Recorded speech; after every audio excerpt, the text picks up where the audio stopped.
গত কয়েক সপ্তাহ ধরে বাংলাদেশের পুলিশ ফোর্স মাঝ রাস্তায় স্টুডেন্টদের উপরে গুলি চালিয়ে হত্যা করছে। এদের উপর দিয়ে গাড়ি চালিয়ে দিচ্ছে, এমনকি বাংলাদেশের মিলিটারি আর স্পেশাল ফোর্স স্টুডেন্টদের উপরে ছেড়ে দেওয়া হয়েছে। মনে হচ্ছে শেখ হাসিনা নিজের দেশের স্টুডেন্টদের উপরে যুদ্ধ ঘোষণা করে দিয়েছে।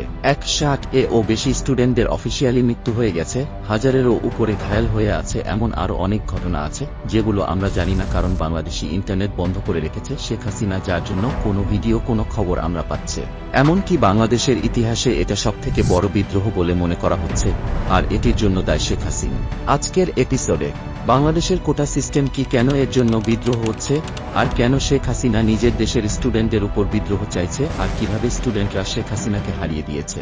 গত কয়েক সপ্তাহ ধরে বাংলাদেশের হাজার হাজার শিক্ষার্থী রাস্তায় নেমে এসেছে সরকারি খাতের চাকরি কিভাবে বণ্টন করা হয় তা সংশোধনের দাবিতে। সরকার 1971 সালে পাকিস্তানের সাথে বাংলাদেশের স্বাধীনতা যুদ্ধের প্রবীণদের বংশধরদের জন্য এই চাকরির 30% সংরক্ষিত কোটা পুনঃপ্রবর্তন করতে চেয়েছিল।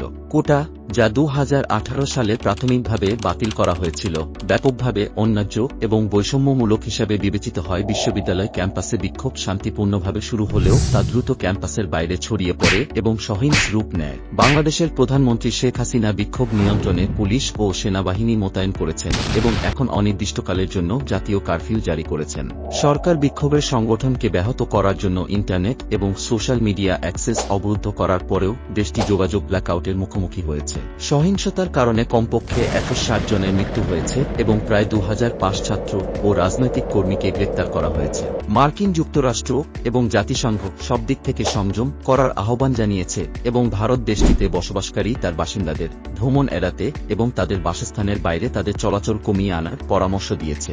বিক্ষোভের প্রতিক্রিয়ায় বাংলাদেশের সুপ্রিম কোর্ট চাকরির কোটা কমিয়ে দিয়েছে। রবিবারের একটি রায়ে বলা হয়েছে যে এখন শুধুমাত্র 5% চাকরি মুক্তিযোদ্ধাদের পরিবারের জন্য সংরক্ষিত থাকবে, আরও 2% জাতিগত সংখ্যালঘু বা প্রতিবন্ধী ব্যক্তিদের জন্য।